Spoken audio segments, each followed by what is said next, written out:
Good afternoon mga kapatid, mga magulang, mga kasama. Welcome po sa Pananambahang Tagalog ng Green Hills Christian Fellowship. Ako po si Pastor BJ Sebastian. Sa hapon pong ito ay binabati namin ang mga nanonood sa YouTube at sa Facebook at yung mga nakikinig sa DZAS 702. Welcome po sa inyong lahat. Welcome din po kayo namin sa ating Zoom Visitor Center. For the first time po yata ngayong hapon, pagkatapos po ng ating worship service ngayong alas 3, right after po nung service, ay meron po tayong bubuksan na Zoom room, no? bit.ly/welcome to GCF. Tapos pwede po kayong makisama dyan at makihalubilo sa amin, no? Bilang tawag po sa ating pagsamba, babasahin ko po ang Psalm 100, 1-3. Baka po kayong magulat, babasahin ko po sa Ingles. Kasi meron po nagsabi sa amin na ang karamihan ng hawak na Biblia ng mga nakikinig at nanonood ay actually English Bibles, no? So, nag-decide po kami na magmula po sa hapong ito ay gagamitin po natin ang ESV sa ating pagbasa ng scripture. Pero ang ating pong pagpapaliwanag at pangangaral ay gagawin po natin sa Tagalog. So, Psalm 100 verses 1-3, no? Make a joyful noise to the Lord, all the earth. Serve the Lord with gladness. Come into his presence with singing. Know that the Lord, he is God. It is he who made us, and we are his. We are his people and the sheep of his pasture.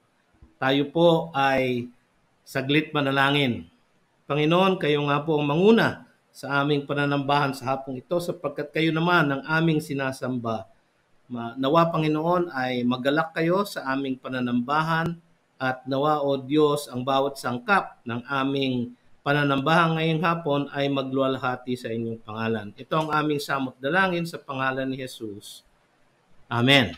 Tayo po ay umawit ng awit ng papuri sa Kanya. Mga kapatid, katulad ng sinabi ko po sa inyo kanina, ang babasahin po nating version ng Scripture ay ang English Standard Version sapagkat mas marami po sa inyo ang may kopya nito na hawak ninyo. O ito ang kopya na nasa telepono ninyo o sa inyong mga tablet. Kaya mga kapatid, buksan niyo po ang inyong mga Biblia sa Nehemiah chapter 12. Babasahin po natin ang verses 27-30, verse 43, 45, at 47. Umpisahan ko po.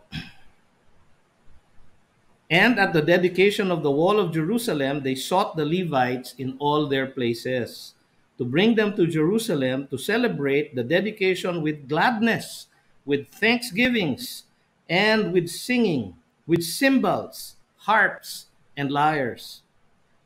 And the sons of the singers gathered together from the districts surrounding Jerusalem and from the villages of the Netophathites, also from Beth Gilgal, and from the region of Geba and Ashmabeth.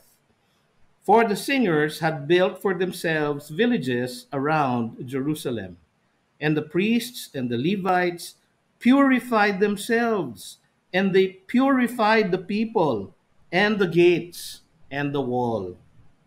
Verse 43 po. And they offered great sacrifices that day and rejoiced, for God had made them rejoice with great joy. The women and children also rejoiced, and the joy of Jerusalem was heard far away. Verse 45 po. And they performed the service of their God and the service of purification, as did the singers and the gatekeepers, according to the command of David and his son Solomon. Finally, verse 47 po. And all Israel in the days of Zerubbabel and in the days of Nehemiah gave the daily portions for the singers and the gatekeepers, and they set apart that which was for the Levites, and the Levites set apart that which was for the sons of Aaron. Ito ang salita ng Panginoong Diyos. Ating pong pakinggan ang kanyang salita.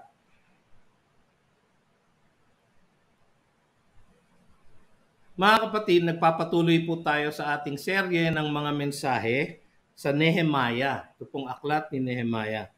Ang tema po nito ay muling pagtatalaga ng bayan ng Diyos sa kalwalhatian ng Diyos. Muling pagtatalaga ng bayan ng Diyos para sa kanyang kalwalhatian po.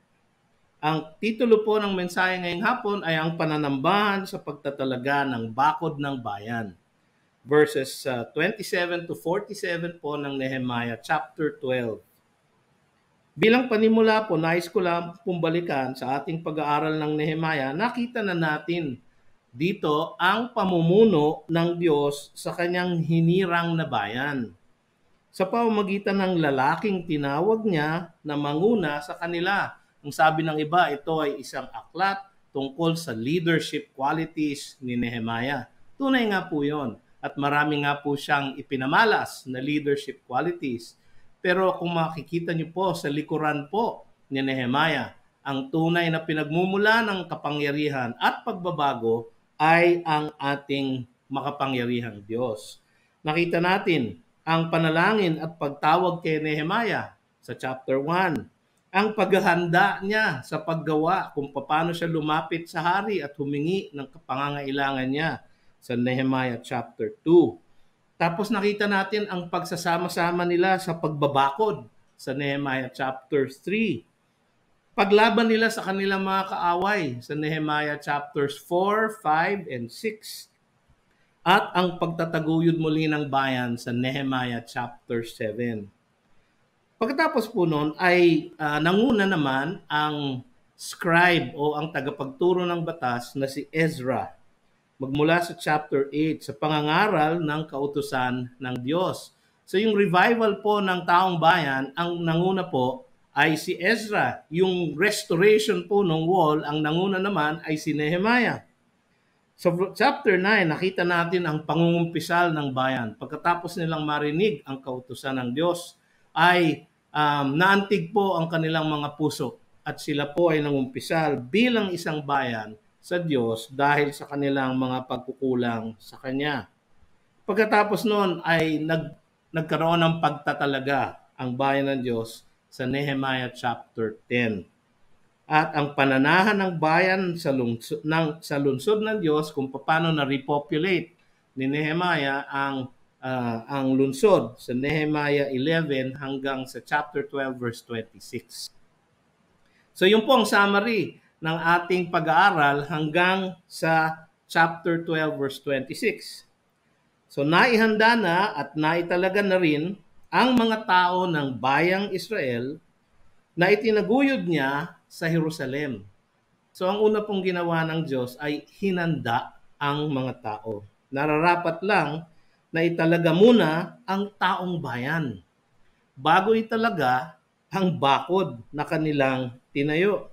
Baliwala ang bakod ng bayan kung hindi nakatuon sa Diyos ang mga puso ng kanyang mga hinirang. Ngayon, makikita naman natin dito sa Nehemiah 12 verses 27 to 47 ang pagtatalaga ng bakod na may pananambahan ng buong bayan. Sa gitna ng pandemyang ito, mga kapatid, at dahil na rin sa mga nakalulungkot na pangyayari sa ating kalagitnaan, parang mahirap mag-aral, hindi ba? Nang patungkol sa pagpupuri sa Diyos. Nang may tunay na kagalakan, ang hirap pong mag-aral nitong ikinikwento ni Nehemiah dito sa chapter 12. Parang mas bagay ang mga panaghoy na awit sa Biblia. Sa Lamentation, sa Jeremiah, parang mas bagay yun. At dahil nagsasad ito ng hinanakit ng puso, hinanakit ng ating mga puso.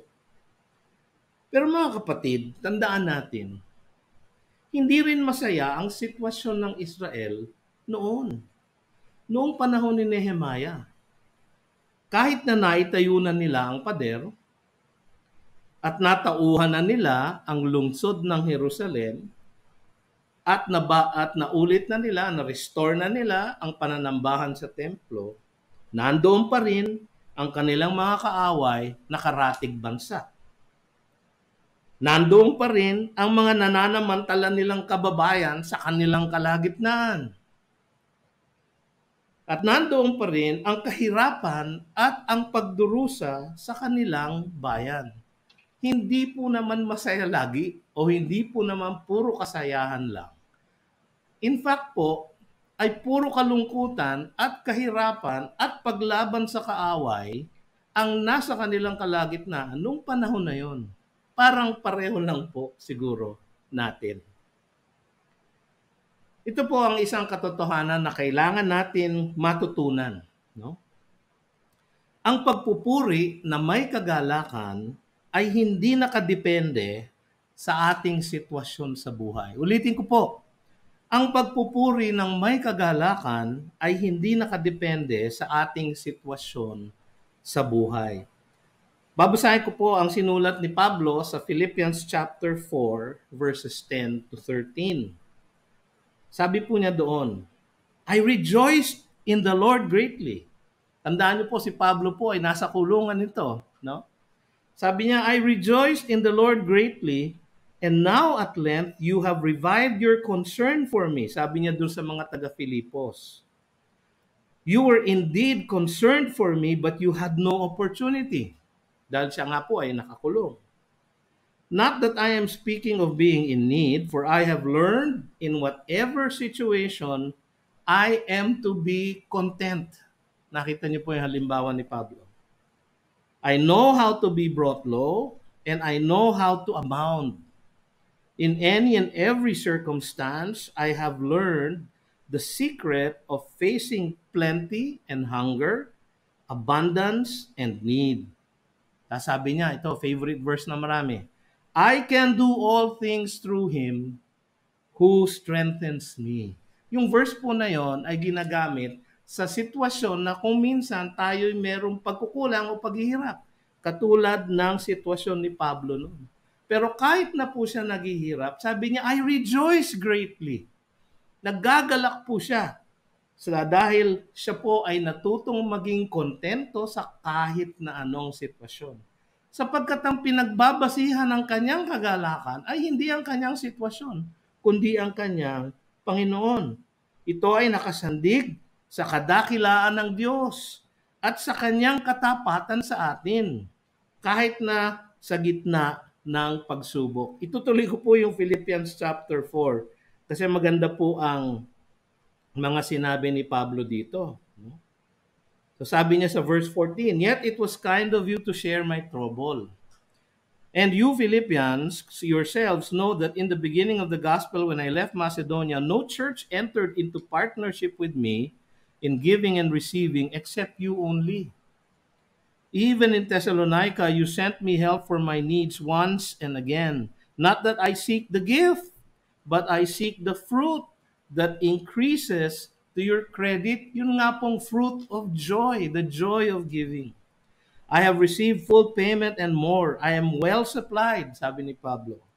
Having received from Epaphroditus the gifts you sent, a fragrant offering, a sacrifice, acceptable and pleasing to God. Tapos paano niya tinapos yung paragraph na yun? Sabi niya, and my God will supply every need of yours according to His riches in glory in Christ Jesus. So mga kapatid, ang ating pong kagalakan sa pananambahan ay hindi nakasandig sa ating sitwasyon, kundi nakasandig sa kadakilaan ng ating Diyos at sa Kanyang katapatan sa atin. Hindi lamang po sa nakaraan, kundi kahit sa kasalukuyan. Siya po ay tapat sa atin. At lalo naman siyang magiging tapat sa ating kinabukasan. Hawak niya po tayo lahat. Ang ating mga puso ay nasa kanyang mga kamay. Meron pong tatlong bahagi na tayong makikita sa mga talatang ito. Para madali pong tandaan, ang paghahanda, ang pagpupuri, at ang pag-aalay. Tignan po natin yung una. Paghahanda na may paglilinis. Paghahanda na may paglilinis. Sa verses 27 to 30, binasa ko po kanina. Ang puso na inaalala at inaasahan ang kabutihan ng Diyos ay mapupuno ng kagalakan, pagpapasalamat at pag-awit sa Diyos. Ulitin ko po, ang puso na inaalala at inaasahan ang kabutihan ng Diyos ay mapupuno ng kagalakan, pagpapasalamat at pag-awit sa Diyos. Yun po ang sikreto. Yun po ang binasa natin kanina sa verses 27 to 30. Ulitin ko po. And at the dedication of the wall of Jerusalem, they sought the Levites in all their places to bring them to Jerusalem, to celebrate the dedication with gladness, with thanksgivings, and with singing, with cymbals, harps, and lyres. Naghanda po sila ng banda. Tinawagan po nila ang lahat ng mga Levita sapagkat, sabi sa verse 28, and the sons of the singers gathered together from the district surrounding Jerusalem and from the villages of the Netophathites, also from Beth Gilgal and from the region of Geba and Azmaveth. Yun po ang mga bayan kung saan po nakatira ang mga Levita. Yung mga Levita po ang nangunguna sa kanilang pananambahan. For the singers had built for themselves villages around Jerusalem. Tapos tignan niyo po yung verse 30. And the priests and the Levites purified themselves, and they purified the people, and the gates, and the wall. So meron pong paghahanda na may paglilinis. Ang kanilang paghahanda ay may mga tamang sangkap. Isa-isahin po natin, no? Sabi dito, merong pamumuno ng mga Levita. Ang namuno po ay mga Levita, and they sought the Levites.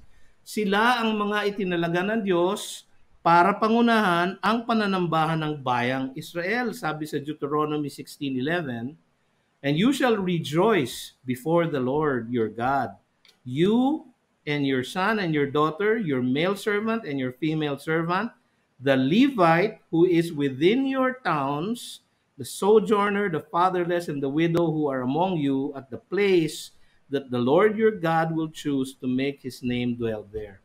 Ang nangunguna po talaga sa pananambahan ng Israel ay ang mga Levita. Sa atin po, meron po tayong mga worship leaders, no? Katulad po ni Pastor Migs, no? Siya po ang ating worship pastor. At ang lahat po ng namumuno o naglilingkod sa GCF bilang mga ministry servants, no?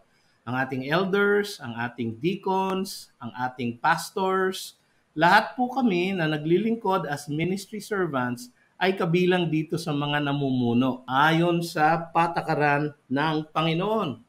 No? So, ang pamumuno ng Levita ang unang sangkap. Meron pong tamang pamumuno ang kanilang pananambahan. Pangalawa, ang pakay ay tama din. Ang pakay nila ay pasasalamat sa Diyos. Tamang layunin, tamang purpose, tamang pakay, no? Pasasalamat sa Diyos. Sabi sa verse 27b, to celebrate the dedication with gladness and with thanksgivings. Plural po talaga yon. Siguro po, sinasaad dito ni Nehemiah na marami sila dapat ipagpasalamat sa Diyos. Kaya po thanksgivings. Tapos yung kanilang paghahanda ay paghahanda ng pag-awit at pagtugtog. Di ba nabasa natin kanina? With singing, cymbals, harps, and lyres. No? And the sons of the singers gathered together. So, yung mga singer po kasi noon, katulad ko minsan ngayon, katulad ngayon sa hapong ito, ang nanguna sa ating pag-aawit ay isang pamilya. Ang pamilyang Bugay. No? Nung panahon na yon po, yung mga Levita po, sila po ang nangunguna sa worship. At yung iba sa kanila na talented sa music, pamilya po. Makikita nyo po mamaya pag mababasa natin ng kaunti na yung mga anak ni Asaph, no? Yung mga nanggaling sa kanununuan ni Asaph, yung mga kanyang mga apo sa tuhod, yung mga nagmula sa kanya, sila din po ang nangunguna sa pag-awit. Si Asaph po ang choir director, ang musical director ni David nung panahon ng kanyang kaharian. So, naghanda po sila para sa pag-awit at sa pagtugtog. Nagdala po sila ng kanilang mga instrumento. At ang pinaka-importante sa lahat, sa kanilang paghahanda, ang pinaka-importanting sangkap ay ang paglilinis ng sarili. Paglilinis ng sarili. And the priests and the Levites purified themselves, and they purified the people, and the gates, and the wall. Ang ating mga pagdiriwang ng gawain ng Diyos ay dapat pa rin pinamumunuan ng kaayusan ayon sa salita ng Diyos at sa magalang na paglapit sa Kanya. Hindi po tayo basta-basta dapat na magdiriwang, mananambahan, yung mga umaawit po sa ating worship service, yung ating pong mga inaawit, mga awit po na likha ng mga nag-aral ng paglikha ng awit, yung gumawa ng musika, yung nagbuo ng instrumentation, sila po ay nagsanay at naghanda ayon sa isang magalang na paglapit sa ating Diyos. Hindi po tayo nagpapatugtog ng kung ano-ano lang tugtog na galing sa sanlibutan. Ang ating pong pinipili ay yung mga awit na nagtataas sa ating Panginoon, naglilinaw ng kanyang katuruan, na merong sangkap ng kanyang salita mismo sa mga titik at lirika ng ating mga awit. Ayon sa kaayusan, ayon sa salita ng Diyos, at ayon sa isang magalang na paglapit sa Kanya. Kailangan nating alalahanin na tayo ay nakalalapit lamang sa Diyos dahil sa Kanyang kagandahang loob. At hindi dahil meron tayong likas na karapatan na lumapit sa Kanya. Wala po, mga kapatid. Yung ating pong paglapit ngayon sa Panginoon ay hindi dahil sa dahil mabait po tayo or dahil baptist po tayo, o hindi po ganoon. Kaya po tayo nakalalapit sa Kanya sapagkat dahil sa Kanyang kagandahang loob. Ang mga Israelita noon ay nakalalapit dahil sa kanilang pananalig sa pangakong kaligtasan ni Yahweh. Yung kanilang sistema ng templo at pagsasakripisyo, napag-aralan na po natin yan, ay isang paglalarawan ng kaligtasan ng Diyos na magmumula sa Kanyang Mesiyas, sa Kanyang chosen one, sa Kanyang Kristo. No? Yung pong sacrificial system, yung pong temple system, yung po ay isang paglalarawan ng provision ng Diyos para sa kaligtasan, hindi lamang ng bayang Israel, kundi ng buong daigdig. Kaya po tayo nakalalapit ngayon dahil po sa ginawang sakripisyo ni Kristo Jesus sa krus. Yung pong templo at yung mga sacrificial system nila ay isang paglalarawan lamang noon. Yung po ang kanilang ibinuo sa Jerusalem.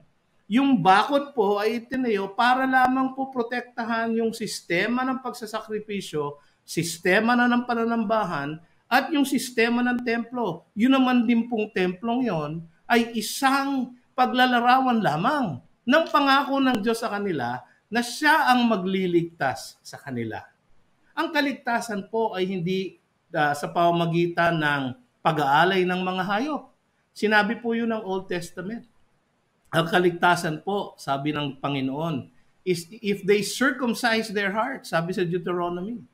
Ibig po sabihin nun, isang pagbabago ng puso, isang kaligtasan na magmumula sa Diyos, sabi ni Isaiah. Isang provision for salvation na ibibigay ng Panginoon sa pamamagitan ng kanyang napiling lingkod, sabi ni Isaiah sa chapter 53. So mga kapatid, nakalalapit ang mga taga-Israel noon dahil po dun sa pangakong pagliligtas na iyon. At yung po kanilang itinatanghal at ipinagdiriwang nung araw na yon. Tayo ngayon, mga kapatid, ay nakakalapit dahil sa naganap ng gawain ni Kristo sa krus ng Kalbaryo para sa ating kaligtasan. Sabi nga ng Hebrews chapter 4, verses 14 to 16. Napag-aralan na po natin to, no? Since then, we have a great high priest who has passed through the heavens, Jesus, the Son of God. Let us hold fast our confession. For we do not have a high priest who is unable to sympathize with our weaknesses, but one who is in every respect has been tempted as we are, yet without sin. Let us then, with confidence, draw near to the throne of grace that we may receive mercy and find grace to help in time of need. Maaari na po tayong lumapit na mayroong katiyakan sa trono ng kagandahang loob ng Diyos sapagkat tayo ay makahihingi ng kanyang kahabagan at ng kanyang kagandahang loob sa ating oras ng pangangailangan. Dahil sa kanyang kaligtasan, tayo ay mayroong patuloy na kagalakan sa Diyos. Ang templo noon ay isang simbolo ng pangakong kaligtasan ng Diyos. Sa atin, ang krus ang nagpapaalala sa atin ng ating kaligtasan sa Diyos. Isang pangako na natupad na ng Panginoong Diyos. Dahil sa kanyang kaligtasan, tayo ay mayroong patuloy na kagalakan sa Diyos. Lalo na't siya, si Kristo Jesus, ang nagbigay ng halimbawa sa atin ng isang kagalakan kahit na hinarap niya ang pagkamatay sa krus. Tingnan niyo yung Hebrews 12:2. Looking to Jesus, no? Sabi ng mayakda ng Hebreo, the founder and perfecter of our faith, who, for the joy that was set before him, meron siyang joy, no? Kailan yon? Bago siya magpunta sa krus, who for the joy that was set before him endured the cross, despising the shame, and is seated at the right hand of the throne of God. Yun po ang ating pinanghawakan. Yun po ang pinagmumula ng ating kagalakan. Sapagkat ang kanyang ginawa sa krus, ang pinagmumula naman ng ating karapatan na makalapit sa kanya sa pananambahan. Maliwanag ang ating kinabukasan bilang mga hinirang ng Diyos. Hindi tayo dapat nagpapatalo sa pangkasalukuyang kalungkutan, mga kapatid. Pangalawang punto po. Ang pangalawang punto po natin ay ang pagpupuri pagpupuri na may pagsamba, no? Sa verses, makikita po natin ito, ang summary nito sa verse 43. No? Ito po ang sinasabi ng puntong ito. Ang pusong nagdiriwang sa kabutihan ng Diyos ay isang malinaw na pagkakaroon ng panloob na kagalakan para sa kalwalhatian ng Diyos. Ulitin ko po, ang pusong nagdiriwang sa kabutihan ng Diyos ay isang malinaw na pagkakaroon ng panloob na kagalakan, inner joy, para sa kalwalhatian ng Diyos. Ang joy for the glory of God. Natutuwa po tayo na ang ating Panginoon ay naluluwalhati sa ating mga buhay. Sabi sa verse 43, and they offered great sacrifices that day and rejoiced, for God had made them rejoice with great joy. The women and the children also rejoiced, and the joy of Jerusalem was heard far away. Nakita niyo kung ilang beses po inulit yung salitang joy, sapagkat yun po ang spirito ng kanilang pananambahan at pagpupuri. Meron po silang kagalakan dahil po sa kanilang Diyos, hindi dahil sa kanilang sitwasyon. Makikita natin sa verses 31 to 43, hindi ko na po babasahin lahat, no? Kung paano ipinagdiwang ng bayang Israel ang muling pagtatayo ng bakod ng lungsod ng Jerusalem. Ang maganda po dito, ang kanilang pagdiriwang ay ginawa nila sa bakod mismo. Sila po ay nag-akyatan doon po sa bakod at doon po sila bumuo ng isang prosesyon upang ipagdiwang at iawit ang kagalakan nila dahil sa pagkakatayo ng bakod ng Jerusalem. So mga kapatid, naalala nyo sa Nehemiah chapter 4 verse 3, tinuya sila ng kanilang kaaway. Kahit daw isang fox ang pumatong doon sa bakod na yun, yun ay mabubuwag na. Pero ngayon mga kapatid, libo-libong tao ang tumapak sa ibabaw ng bakod na ito at ito ay hindi natinag. So hindi ito maliit na bakod, no? Hindi ito isang kaprasong pader. Ito po ay isang malawak, matibay, at talagang matikas na bakod na maaaring magbigay proteksyon sa kanilang bayan. Nagumpisa ang isang hukbo ng mga awit sa magkabilang sa isang punto po ng bakod. Sabi po nila baka daw doon sa isang gate, no? Nasa western side, no? Tapos meron pong isang contingent na meron pong mga sangkap. Merong koro, merong mga awit, merong instrumentalist, may mga tagatugtog. Makikita niyo po naka-enumerate, no? Hindi ko na po babasahin. At meron pong mga Levita, no? So nangunguna mga Levita, kasunod yung mga korista, tapos yung mga tumutugtog ng mga instrumento. So yung isang koro ay lumakad papuntang north, yung isa naman ay lumakad papuntang south, no? So kung ito po yung ganyan po ang shape para po siyang malawak sa taas tapos manipis sa dulo. Dito po sila nagumpisa sa western side. Yung isa nagpuntang north, yung isa nagpuntang south, at dito po sila nagtipon sa eastern gate kung saan malapit sa templo. Yung templo po ay nasa bandang itaas ng City of Jerusalem.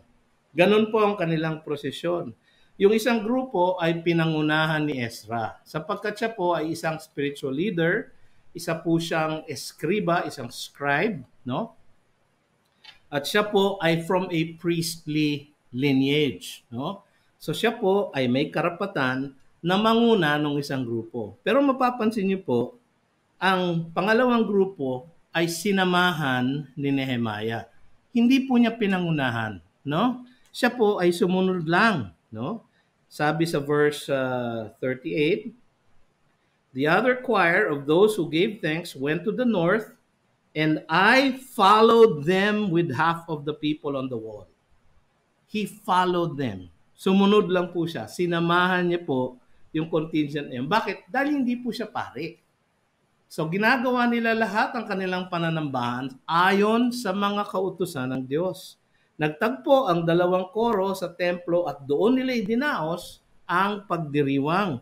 Sabi sa verse 40, so both choirs of those who gave thanks stood in the house of God, and I and half of the officials with me. Yun po yung mga kasama niya nagpunta ng north.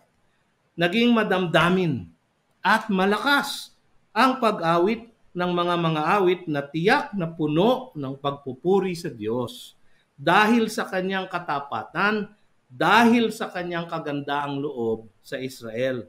Yun po yung binasa natin kanina sa verse 43.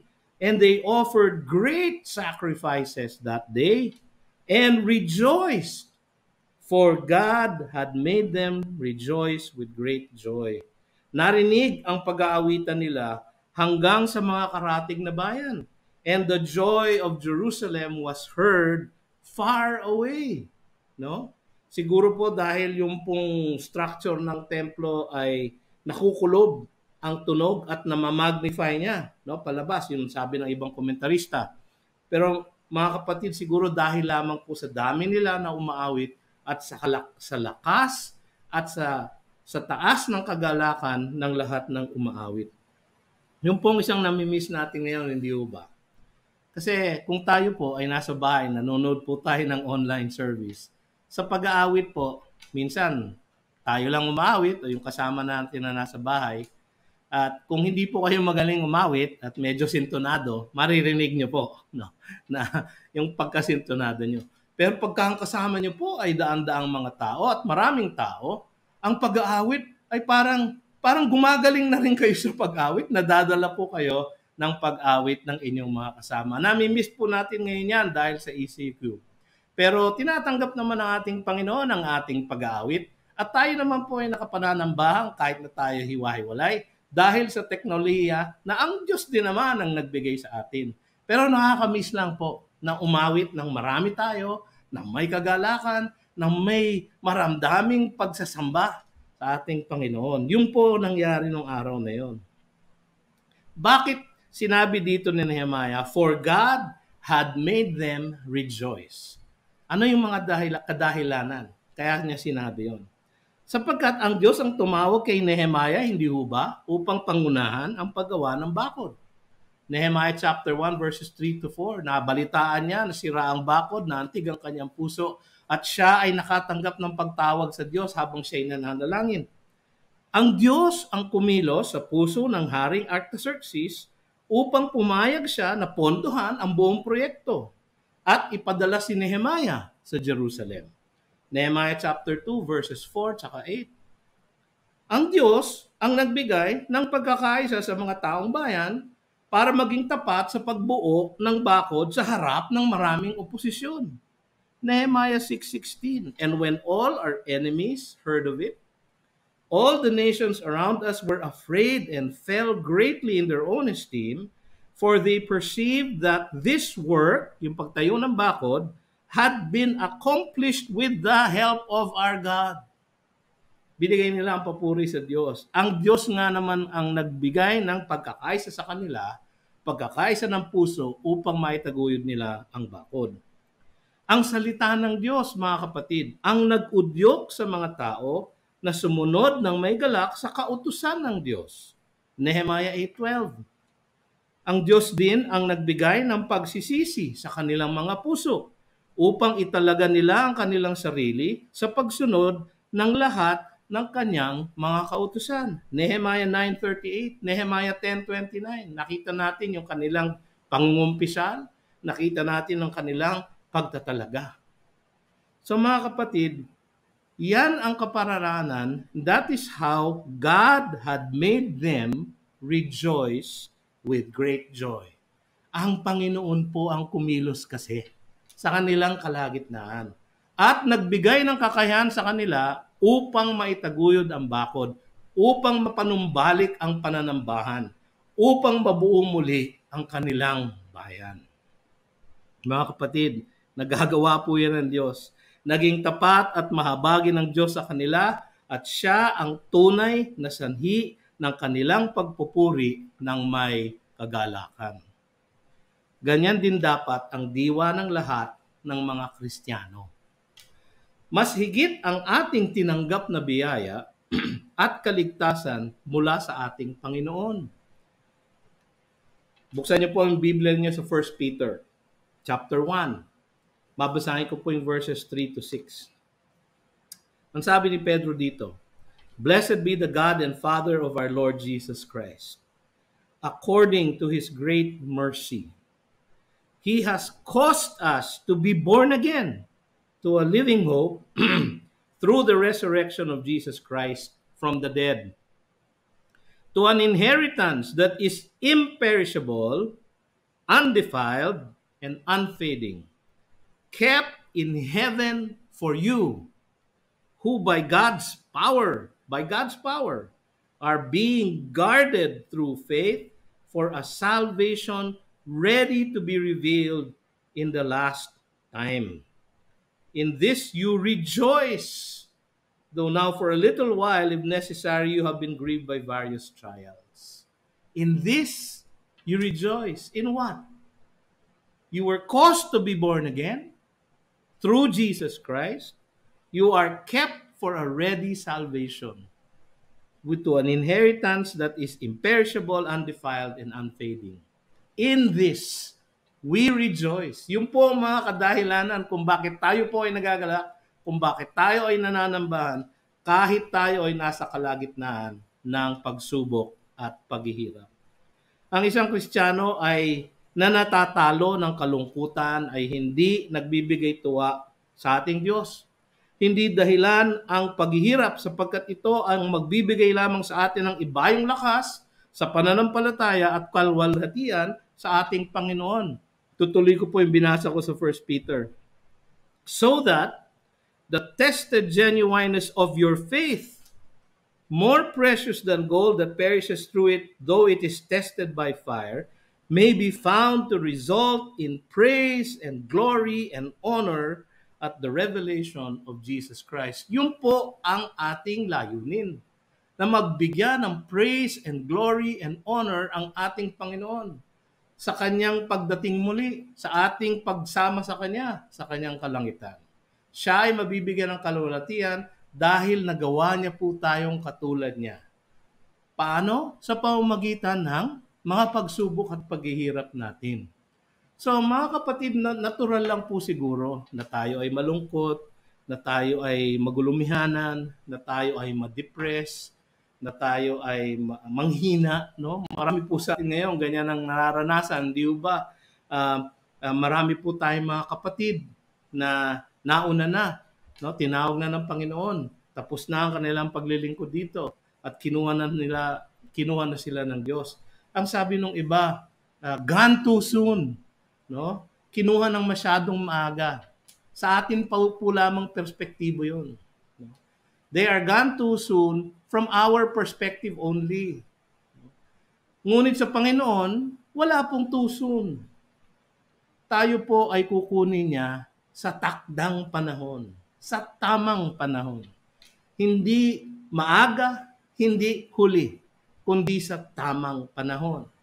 Tayo po ay kukunin niya dahil meron tayong tiyak na mana, imperishable, undefiled, no? Sa piling ng ating Panginoon. Yan po ang ating pinangahawakan. Kaya kung tayo man ay dumadanas ng paghihirap, nakakapagpuri pa rin tayo sa Kanya ng may kagalakan sapagkat ang ating paningin ay hindi sa ating sitwasyon, kundi sa ating salvation na naghihintay na sa atin sa langit. Kaya, ang pananambahang ikinatutuwa ng Diyos ay ang pagpupuri na may pagdiriwang. Nasa gitna nito ang katotohanan na mayroon ngang buhay, mayroon ngang buhay na Diyos at siya ay makapangyarihan sa lahat. Sa tapat na tapat sa kanyang mga hinirang. Sambahin natin siya na may katahimikan. Sabi ng Habakkuk 2:20, the Lord is in His only temple. Let all the earth keep silent before Him. Pwede pong manambahan ng tahimik. O kalakasan man, sabi ng Psalm 101, di ba? Binasa po natin kanina. Make a joyful noise unto the Lord, all the earth. Di ba? Pwede po natin gawing malakas. Pwede po natin gawing mahina. Ang importante po ay tama ang ating puso. Kailangan natin ang mga mananampalataya ngayon sa gitna ng ating dinadanas ngayon. Kailangan natin na puno ng mananampalataya, na puno ng nakahahawang kagalakan. Sa kanilang pagpupuri at pananambahan sa ating dakila at tapat na Diyos. Nakakahawa po ang kagalakan ng pagpupuri na may pananambahan sa ating tapat at dakila na Diyos. Pangatlo po, dito po ako magtatapos. Pag-aalay at pagtatalaga. Verses 45 and 47. Ang sinasabi po nito ay ito, ang puso na binuhay muli ng kabutihan ng Diyos ay tutugon na may pag-aalay sa Diyos, na may malalim na kagalakan. Puno pa rin ang kagalakan ng ating pag-aalay.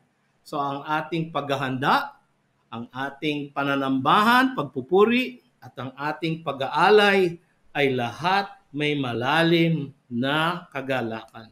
Sapagkat ang puso na binuhay muli ng kabutihan ng Diyos ay tutugon na may pag-alay sa Diyos na may malalim na kagalakan. Sabi ng verse 45, and they performed the service of their God and the service of purification as did the singers and the gatekeepers according to the command of David and his son Solomon. Meron pong ginawang mga rules, meron pong mga ginawang practices si David at ito naman ay ginamit din ni Solomon. Si David nung kanyang dinala ang ark pabalik sa Israel, si Solomon nung kanyang in-inaugurate yung templong siya din ang gumawa o nanguna siya sa paggawa. So meron po silang mga policy, mga rules, mga instructions para sa pananambahan, para sa mga awit. Sabi sa verse 47, and all Israel in the days of Zerubbabel and in the days of Nehemiah gave the daily portions for the singers and the gatekeepers, and they set apart that which was for the Levites, and the Levites set apart that which was for the sons of Aaron. Makikita po natin na lahat ng mga nangunguna at naglilingkod sa templo ng Diyos para sa pananambahan ng bayan ay ah, ay binigyan nila ng kanilang mga pangangailangan sa araw-araw. At ang mga pangangailangan nito ay nagmula sa mga inihandog at inialay ng taong bayan. Ang mga susunod na talatang ito ay nagmumula dun sa pangyayari ng pananambahan. Sabi kasi dito, on that day, no? Doon po nagmumula yung pusong nag-aalay. Yung pusong nagpupuri ng may pananambahan ay ang pusong mag-aalay na may pagtatalaga. Nakuha niyo po? Yung pusong nagpupuri na may pananambahan ay ang pusong mag-aalay na may pagtatalaga. So on that day, yun po ang pinagmumula ng lahat ng mga sinabi dito sa section na ito. Ang kagalakan ng ating pag-aalay sa Diyos o ating paghahandog sa Kanya ay dapat nagmumula sa mga pusong nagpupuri sa Kanya dahil sa Kanyang kadakilaan at kabutihan. Pabalik po tayo ng babalik doon sapagkat yun po ang pundasyon, yun po ang paninindigan natin ng ating pananambahan ay nagmumula sa kadakilaan at kabutihan ng ating Diyos. Yung suporta para sa mga taga-Levita na tagapanguna ng kanilang pananambahan sa templo ay kanilang itinambi. So yung mga pagbabantay ng mga kung saan nila itatago yung mga alay ay kanilang inilahad ng maayos, no? Ang kanilang pagbibigay ay ayon sa mga kautusang itinaguyod nila David at Solomon.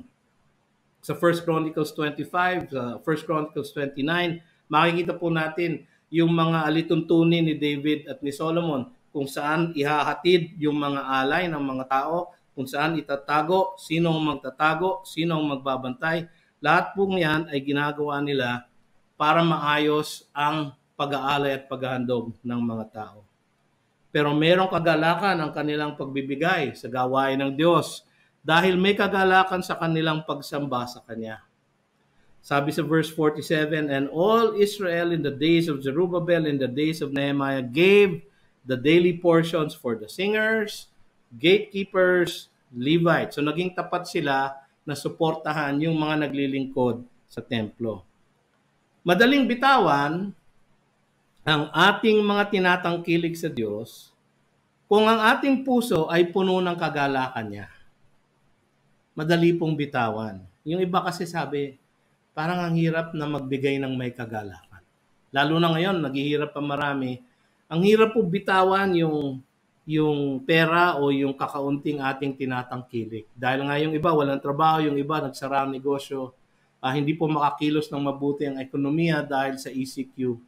Kaya parang ang hirap bitawan. Pero ang sinasabi ng Panginoon sa atin, kapag ang ating puso, ang ating kagalakan ay nasa Kanya, siya ang pinagmumulan naman kasi lang lahat ng ating tinatangkilik. Sabi ni Pablo sa 2 Corinthians chapter 9, verses 7 to 9, ay ganito. Each one must give as he has decided in his heart. So galing sa puso. Not reluctantly or under compulsion, hindi sa pilitan. Mga kapatid, kasalanan po yung nagbibigay ng, sige na nga, Panginoon. Yung malungkot, masama ang loob, nako, huwag nyo na lang ibigay. At nagkakasala lang po kayo. Sapagkat hindi naman po kailangan ng Diyos ang inyong salapi. Hindi po nangangailangan ng ating Diyos.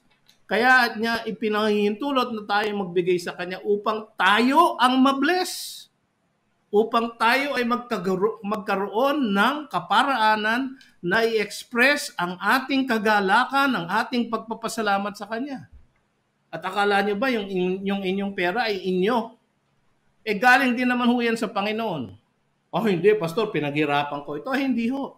Sino ba nagbigay ng lakas sa inyo? Sino ba nagpapatibok ng puso nyo? Sino ba ang nag-iingat sa inyo para hindi kayo magkasakit? Sino ba ang nagpapakain sa inyo? Ang nagpapalakas po ng ating pangangatawan ay ang ating Diyos. Sabi sa Deuteronomy, you might think that my hand and my strength have created all of this wealth. Sabi ni Moises, hindi. No? For it is God who gave you the power to create wealth. Sabi niya. Totoo po yun. Kaya huwag niyong sasabihin na, akin to, ibibigay ko lang sa Diyos. Hindi ho, sinosoli niyo lang. Sa Diyos ho lahat yan. not reluctantly or under compulsion, for God loves a cheerful giver. Alam niyo kung bakit cheerful po yung mga Israelita noon? Sapagkat nakita nila ang kadakilaan ng Diyos, naramdaman nila ang ah, kabutihan ng Diyos sa kanilang kalagitnaan, kahit na sila ay naghihirap. Ito pong sinulat ni Pablo na ito sa 2 Corinthians 9, ang ikinikwento niya po dito yung pagbibigay ng mga taga-Macedonia. Na hirap po. In their extreme poverty, sabi niya, 2 Corinthians 8. In their extreme poverty, sila ay nagbigay with overflowing generosity. Nakita niyo yun? For God loves a cheerful giver. Sabi sa verse 8, 2 Corinthians 9:8. And God is able to make all grace abound to you, so that having all sufficiency in all things at all times, pansin nyo, daming all, you may abound in every or all good work.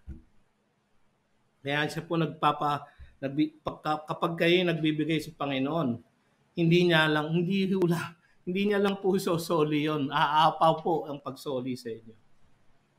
As it is written, He has distributed freely, He has given to the poor, His righteousness endures forever. Ang Diyos po natin ay mapagbigay.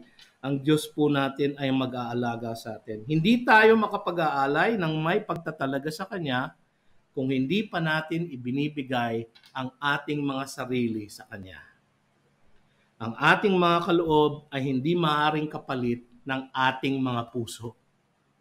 Ang inaasahan ng Diyos ay ibigay muna natin ang ating mga buhay sa Kanya.